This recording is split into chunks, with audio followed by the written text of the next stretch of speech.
અશક્ય ખરેખર અશક્ય છે કે આપણે તેને પ્રાપ્ત કરવાની રીત હજી શીખ્યા નથી?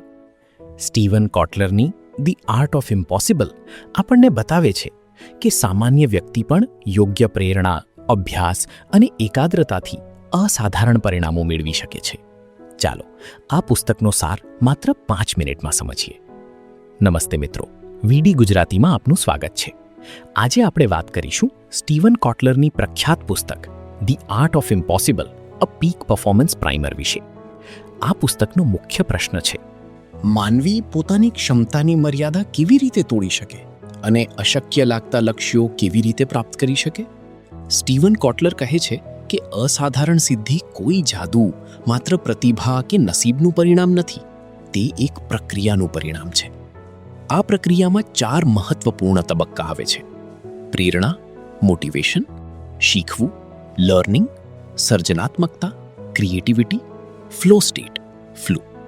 ચાલો આ ચારેય તબક્કાને સરળ ભાષામાં સમજીએ. જો તમે અમારા ચેનલ પર પહેલીવાર આવ્યા હો તો તરત જ ચેનલને સબસ્ક્રાઇબ કરો અને વિડીયોને પણ તરત જ લાઈક કરી દો.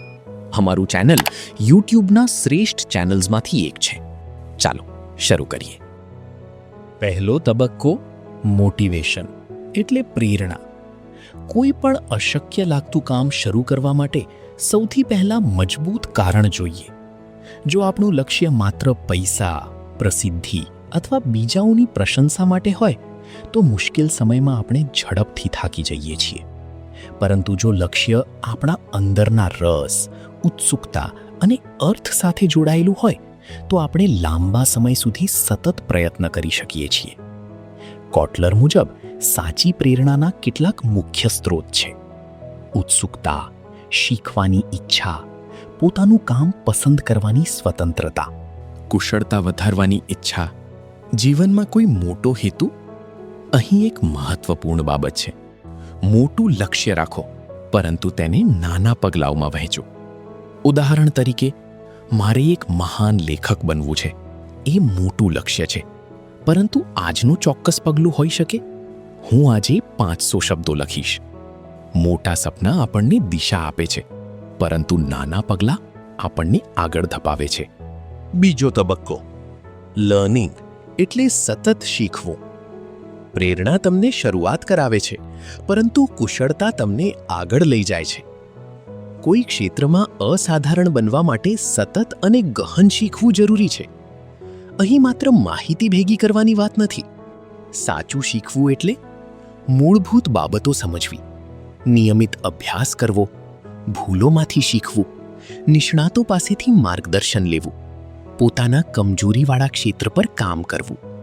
પુસ્તકનો એક મુખ્ય સંદેશ છે કે અસાધારણ પરિણામો માટે લાંબા સમય સુધી અસાધારણ શિસ્ત જરૂરી છે.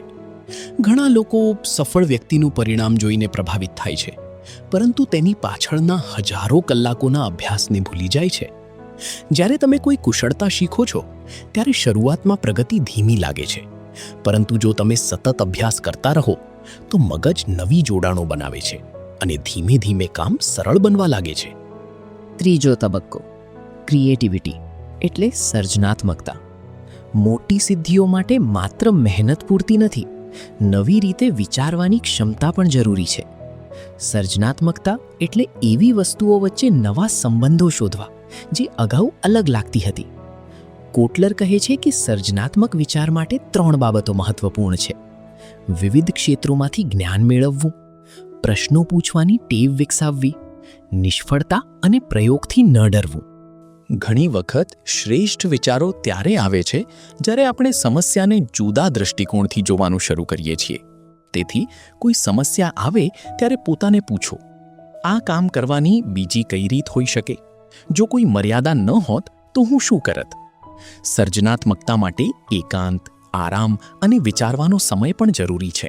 સતત વ્યસ્ત રહેવું સર્જનાત્મક હોવાનો પુરાવો નથી. ચોથો તબક્કો ફ્લો એટલે સંપૂર્ણ એકાગ્રતાની સ્થિતિ. પુસ્તકમાં સૌથી રસપ્રદ વિચાર છે ફ્લો સ્ટેટ. ફ્લો એવી માનસિક સ્થિતિ છે જેમાં આપણે કોઈ કાર્યમાં એટલા ડૂબી જઈએ છીએ કે સમય, ભૂખ અને આસપાસની દુનિયાનો ખ્યાલ રહેતો નથી. આ સ્થિતિમાં ધ્યાન સંપૂર્ણપણે એક જગ્યાએ રહે છે. કામ ઝડપથી અને અસરકારક રીતે થાય છે. સર્જનાત્મકતા વધે છે. આત્મચેતના ઓછી થાય છે. કાર્ય પોતે જ આનંદદાયક બની જાય છે. ફ્લો સામાન્ય રીતે ત્યારે આવે છે જ્યારે પડકાર આપણી ક્ષમતા કરતાં થોડો વધારે હોય, પરંતુ અશક્ય ન હોય. જો કામ ખૂબ સરળ હોય તો કંટાળો આવે છે. જો કામ ખૂબ મુશ્કેલ હોય તો ચિંતા થાય છે. પરંતુ જ્યારે પડકાર અને કુશળતા વચ્ચે યોગ્ય સંતુલન હોય ત્યારે ફ્લો ઉત્પન્ન થઈ શકે છે. ફ્લો મેળવવા માટે ફોન અને અન્ય વિક્ષેપો દૂર કરો. એક સમયે એક જ કામ કરો. સ્પષ્ટ લક્ષ્ય રાખો. યોગ્ય પડકાર પસંદ કરો. નિયમિત વિરામ લો. રિકવરી એટલે પુનઃપ્રાપ્તિનું મહત્વ. પુસ્તકનો એક ખૂબ જ જરૂરી સંદેશ છે કે સતત મહેનત કરવી એટલે સતત કામ કરવું નહીં. શરીર અને મગજને આરામ, ઊંઘ અને પુનઃપ્રાપ્તિની જરૂર હોય છે.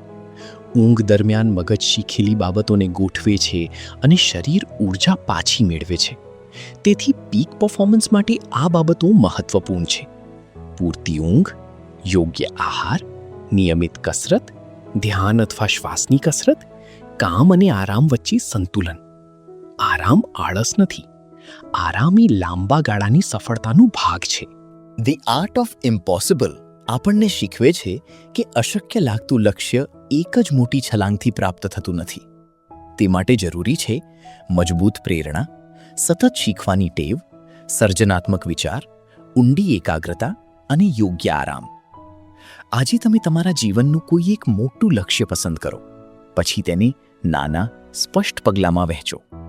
દરરોજ થોડું શીખો, થોડો અભ્યાસ કરો અને તમારા ધ્યાનને ભટકાવતી વસ્તુઓથી દૂર રહો. યાદ રાખો, મર્યાદા ઘણી વખત તમારી ક્ષમતામાં નહીં, પરંતુ તમારી માન્યતાઓમાં હોય છે. અશક્ય એ અંતિમ સત્ય નથી. અશક્ય ઘણીવાર માત્ર એવી વસ્તુ છે જેને પ્રાપ્ત કરવાની પ્રક્રિયા આપણે હજી શીખ્યા નથી. જો તમને આ સમરી પસંદ આવી હોય તો વિડીયોને લાઇક કરો, ચેનલને સબસ્ક્રાઇબ કરો અને આવી જ બેસ્ટ સેલર પુસ્તકોની ગુજરાતી સમરી માટે અમારી સાથે જોડાયેલા રહો. આભાર. ફરી મળીએ એક નવી પુસ્તક સમરી સાથે. ગુજરાતીઓ વડે, ગુજરાતીઓ થકી, ગુજરાતીઓ માટે. વીડી ગુજરાતી.